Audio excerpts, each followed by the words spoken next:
계속해서 요한계시록의 말씀을 우리 살펴보기를 원합니다. 이제 4대 지역에 있는 4대 교회에 대한 말씀인데, 이제 요한계시록에 나오는 교회 중에서는 5번째 교회인 것 같습니다.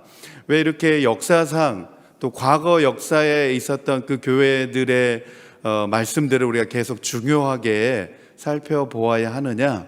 바로 이것이 우리의 믿음의 선배들과 믿음의 교회들의 발자취이기 때문에 그렇습니다.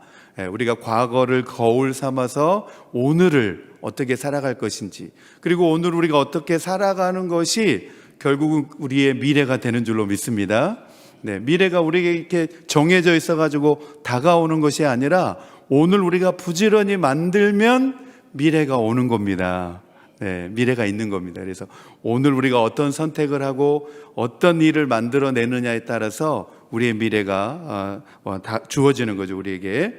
자, 4대 사르디스라고 하기도 하고 4대, 우리 한국말로는 이제 4대 이렇게 번역을 했는데, 이 4대라고 하는 뜻은 남은 물건, 남은 자라고 하는 의미입니다. 그러니까 그 지역과 교회 이름이 그 지역에 있는 이름하고 비슷하게 이렇게 의미가 발생되어지고 있습니다. 그래서 2절에도 보면 나오죠. 아직 남아있지만, 이런 말씀도 나오고 4절에도 보면 나오죠. 자기 옷을 더럽히지 않는 사람 몇이 남아있다. 그래서 이 4대라고 하는 지역의 이름의 뜻이 남은 자, 남아있다. 그래서 교회 이름하고 또 이 지역 이름하고 비슷한 메시지가 선포되어지고 있는 것을 볼 수가 있습니다. 그래서 4대는 이 소아시아 서쪽 해안 지역에서 그 루디아도, 그러니까 스테이시죠. 갈라디아 주, 루디아 주 이렇게 되는데, 그 루디아 주의 수도였습니다.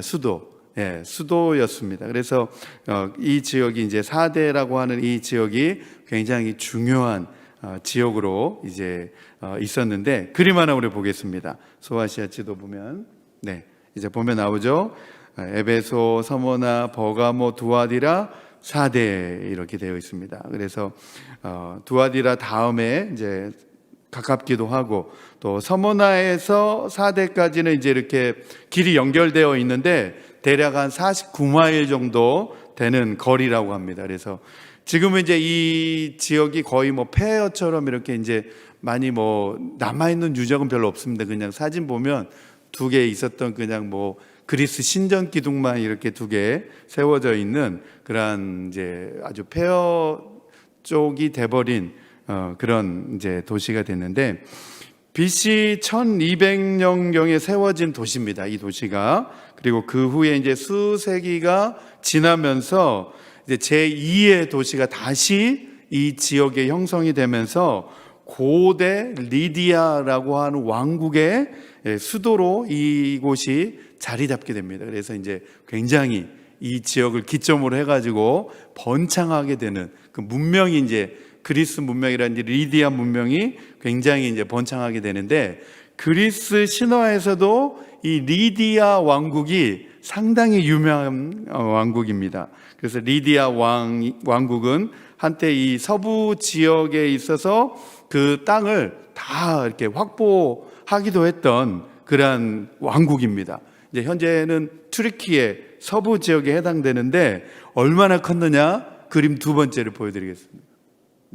이 정도가 이 서부, 그러니까 튀르키예 절반부터 해가지고 그 서부 쪽으로는 다 이 리디아 왕국이 다 차지를 하고 있었고, 그 리디아 왕국의 수도가 어디였다 그랬죠?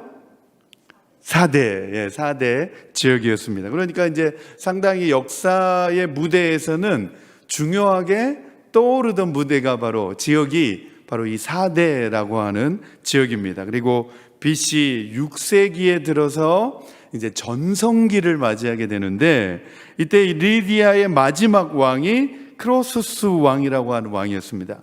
그래서 서구 사람들에게 있어서는 이 왕국이 상당한 부를 가지고 있었던 왕국이어서 굉장히 잘 알려진, 서구 사회에서는 잘 알려진 왕이었던 왕이 바로 리디아의 마지막 왕이었습니다. 그래서 이 4대 지역에는 부유한 상업지대가 되었고 또 직물과 귀금속이 상당히 유명한 지역입니다. 이 여기에서 이제 뭐 사금 이런 게 많이 이제 생산이 되어서 금으로 유명한 지역이었습니다. 그래서 이 이야기를 이제 들으면 그렇게 이제 생각하실 수 있습니다.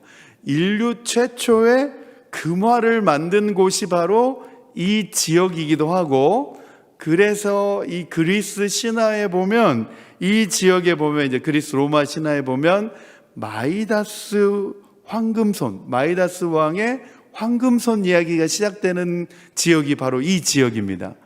마이다스 왕이 이제 그 신에게, 디오니스 신에게 이제 자기의 소원이 있는데 내가 손으로 만지는 곳마다 다 금으로 변하게 해달라고 요청을 해가지고 다 금으로 바뀌는 거예요. 이제 그렇게 해줘가지고, 그러다가 이제 자기 사랑스러운 딸이 오길래 사랑스러운 공주를 만졌는데 공주가 황금으로 변했다더라라고 하는 그리스 로마 신화가 나오는 바로 그 이야기가 바로 이 무대입니다. 사대라고 하는 무대입니다. 그리고 이제 그 왕이 다시 그러면 나는 황금손 되는 거 싫다, 다시 옛날로 돌아가게 해달라 그랬더니 그 강에 가서 몸을 물에다 씻어라 그래가지고 몸을 이제 강에다가 가서 씻으니까 그 강에서 금이 이제 나오기 시작했다.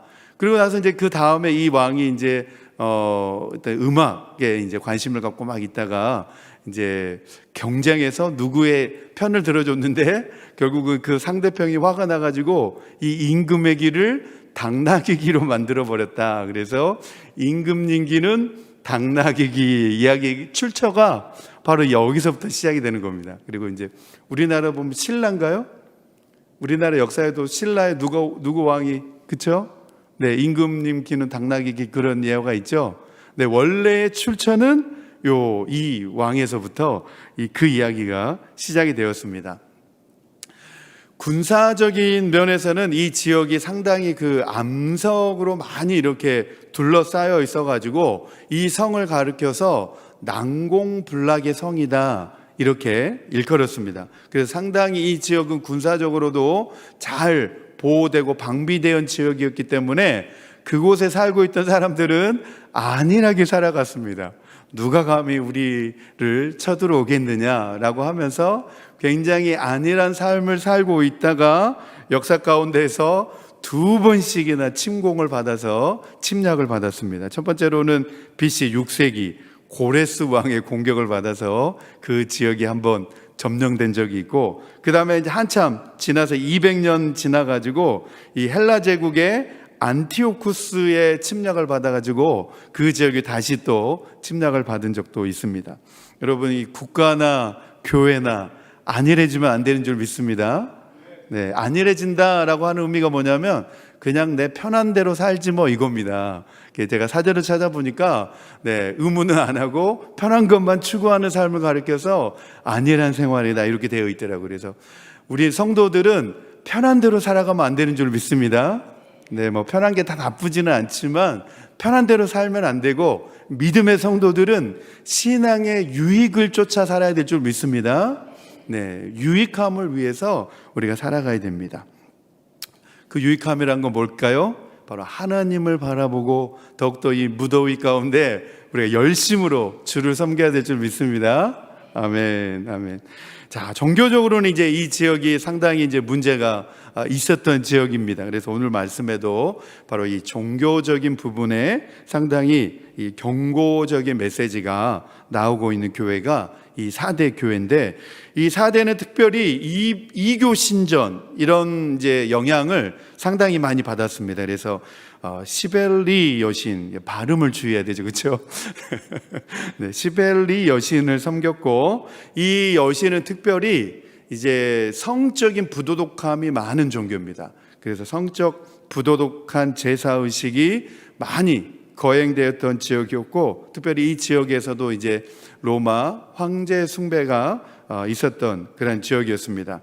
그래서 사대 교회를 가리켜서 살아있는 것 같으나 죽은 자다라고 하는 경고를 받게 된 것도 바로 이 이교 신전과 상당히 밀접한 연관이 있습니다. 이제 미래 종교라고 그러죠. 미래 종교. 미래 종교의 이런 성적 부도덕한 영향을 교회도 받고 있었다는 거죠. 미래 종교 그러니까 이렇게 밀가 부르는 밀이 아닙니다. 네, 밀이라고 하는 거는 비밀스러운 종교입니다. 비밀스러운 종교. 그래서 그 비밀을 주장하면서 마치 신비스러움을 추구했던 그 종교가 바로 미래의 종교입니다. 오늘날에도 있죠. 비밀스럽게 자기네들의 종교 활동을 하는 집단이 있죠. 네, 여기 근처에도 있죠. 여기 워싱턴 어디죠? 거기 알렉산드리아 쪽에도 있죠. 프리메이슨, 일루미나티. 그 사람들도 다 비밀스럽게 추구하는, 그래서 그 비밀을 추구하면서 어떤 신비감을 불러일으키는 그러한 종교가 바로 이 미래 종교였습니다. 그래서 이 미래 종교는 그리스 말로는 미스테리아입니다. 미스테리아. 비밀, 신비를 추구하는 종교. 네, 그 종교를 가리켜서 비밀의 종교라고 하는 말에서 미래 종교 이렇게 이야기를 합니다. 이 사람들은 이제 특정한 장소와 연관이 되어 있어가지고 그 사람들의 제의식 자체가 비밀을 막 추구하는 겁니다. 그래서 비밀을 추구하면서 이 비밀한 것에 삶의 신비가 들어있다라고 하면서 이제 그렇게 현혹을 이제 하는 거죠. 그래서 이 미래 종교는 동방으로부터 들어와서 그리스 로마 세계에 기존에 있던 문화와 또 종교와 함께 막 융합을 하기 시작하면서 새로운 형태로 자기들의 종교를 추구해 가던 그러한 집단이었는데, 특별히 이 집단 가운데서는 성적 부도덕함이 들어 있었는데, 그것들을 이 4대 교회가 무분별하게 그냥 다 수용하고 받아들였기 때문에 이 4대 교회가 이 큰 문제가 되었고 예수님에게 경고를 받고 있는 걸 볼 수 있습니다. 그래서 이 미래 종교는 이 비밀에 참여함으로 인하여서 개인의 심령이 구제된다라고 하는 신앙을 가지고 있던 종교가 바로 이 미래 종교였습니다. 그래서 고대 그리스, 특히 헬레니즘 시대 로마와 함께 널리 확산되어지고 있었던 종교 중에 하나가 바로 이 종교였습니다. 이 4대 교회는 언제부터 시작이 됐느냐라고 했을 때 정확하게 역사학자들도 추정하지는 않지만 대부분 이제 의견을 모으는 것은 사도 요한에 의하여서 4대 교회가 시작되었다라고 그렇게 의견은 모으고 있습니다. 그래서 이 지금의 서머나와 빌라델비아에 이제 철도가 이렇게 연결되어져 있는데, 그 철도 부근에 폐허처럼 그 이름이 남아있는 곳이 바로 이 4대 그냥 그 지역이라고 그렇게 이야기를 하고 있습니다. 지역적으로는 상당히 상업적으로도 부유한 도시였음에도 불구하고 그들의 생활 그런 태도, 생활 풍습 자체가 안일함과 또 부도덕함의 이러한 모습 가운데 젖어들어 있었기 때문에 교회까지도 그러한 영향력이 상당히 침투하여서 교회 안에는 내적인 피폐, 다른 말로는 영적인 침체가 상당히 깊이 들어있었던 교회가 바로 이 4대 교회의 가장 심각한 문제였다라고 볼 수가 있습니다. 여러분, 교회가 영적으로 침체하면 안 되는 줄로 믿습니다. 영적으로 깨어있고 살아있어야 됩니다. 무슨 일이 있어도 우리가 영적으로 깨어있어야 됩니다. 2절 하반절에도 보면 나오죠. 나는 내 행위가 나의 하나님 앞에서 완전하다고는 생각하지 않는다.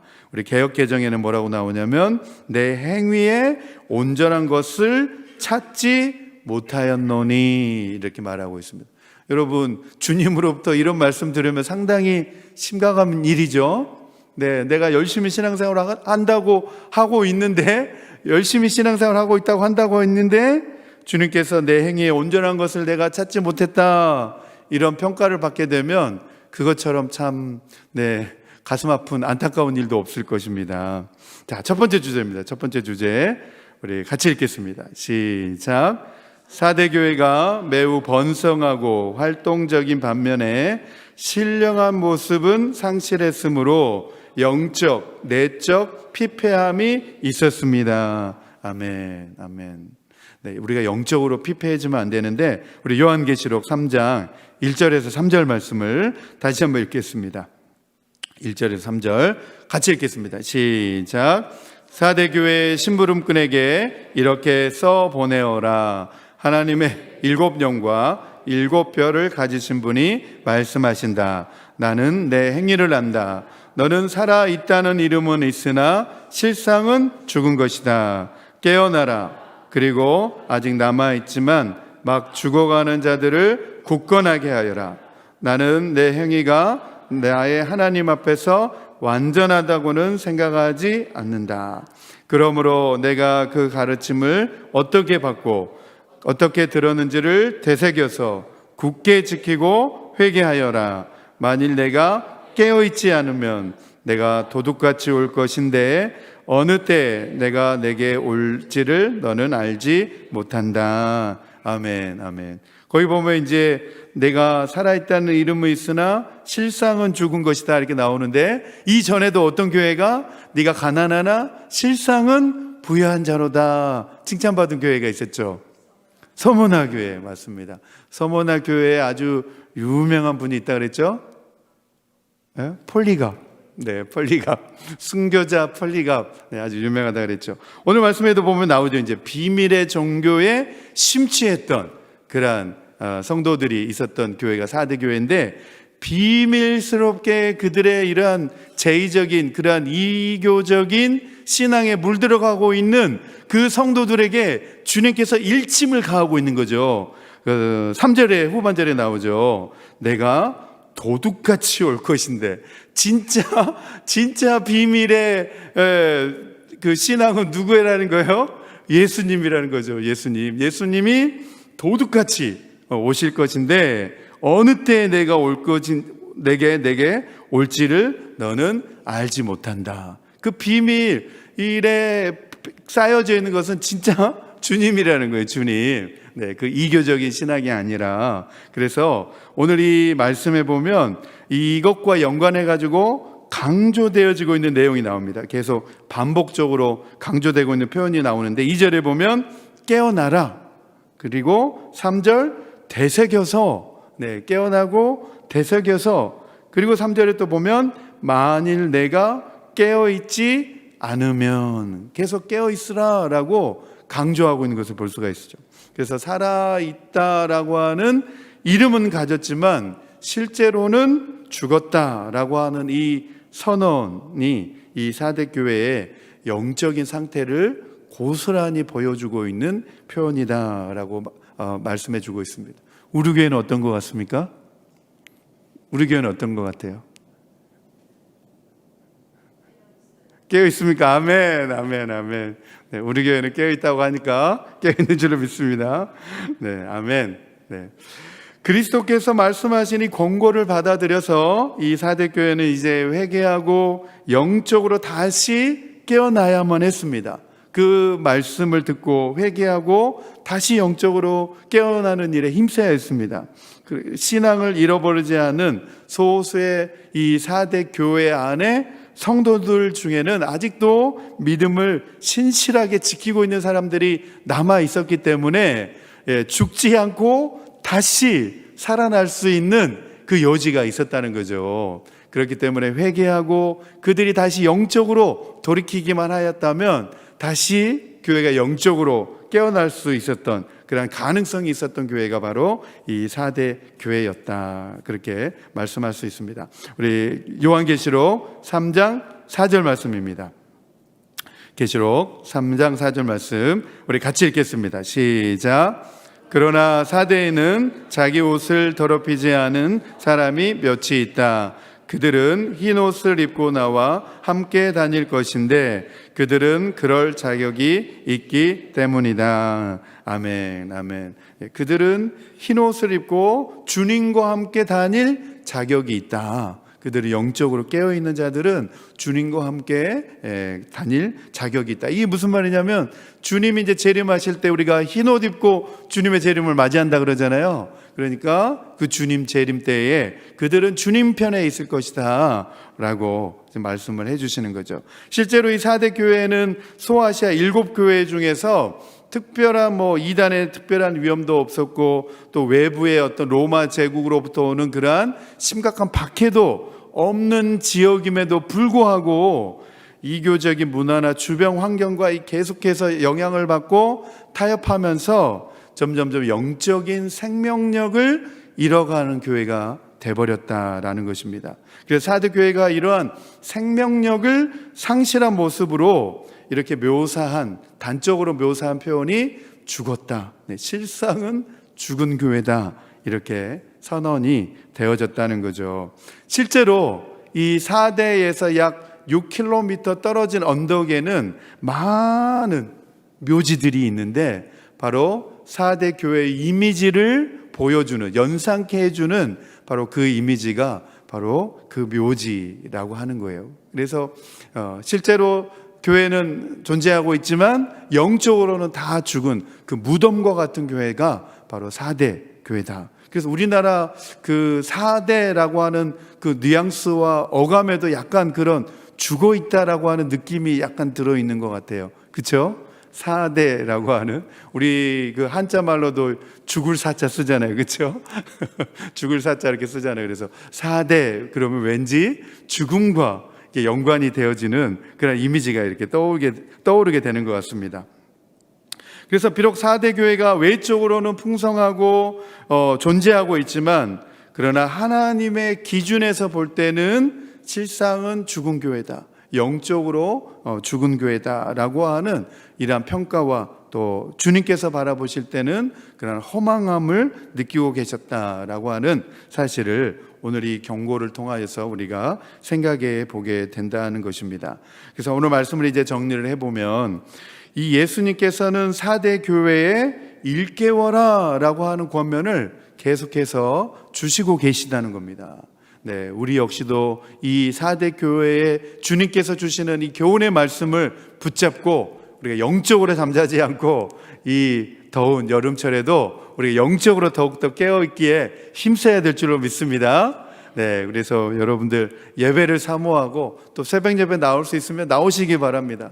이 새벽을 깨워야 우리 신앙이 살아납니다. 그렇기 때문에 이 새벽을 깨우시면 좋겠습니다. 그리고 하나님의 말씀을 더 가까이 하고 또 내 삶 속에서도 말씀을 묵상하고 기도 생활하고 영적인 그 생활을 더욱더 가까이 하여서 우리의 신앙이 잠자지 않고 안일해지지 않도록 더욱더 힘쓰는 이 계절이 되기를 소망합니다. 아멘. 자, 실천적인 적용입니다. 실천적인 적용. 첫 번째, 우리 같이 읽겠습니다. 시작.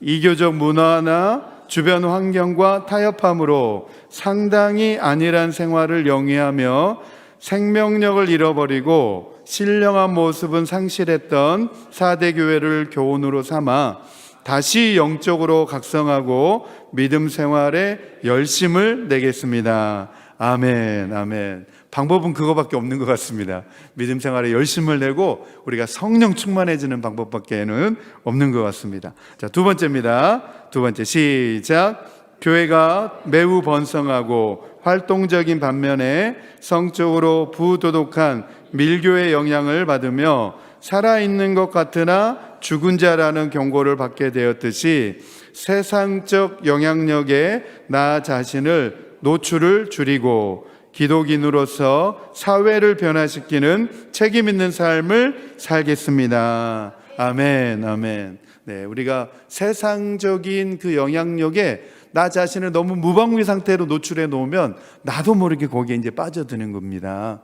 네, 그래서 우리가 세상에 대하여서는 깨어 있고, 네, 아멘, 아멘. 그리고 세상에 대하여서 우리의 선한 영향력을 계속 드러내고 흘려 보내야 될 줄로 믿습니다. 아멘. 우리 7월 우리 주제 찬양입니다. 꽃들도 우리가 찬양하면서 우리 믿음으로 결단하겠습니다.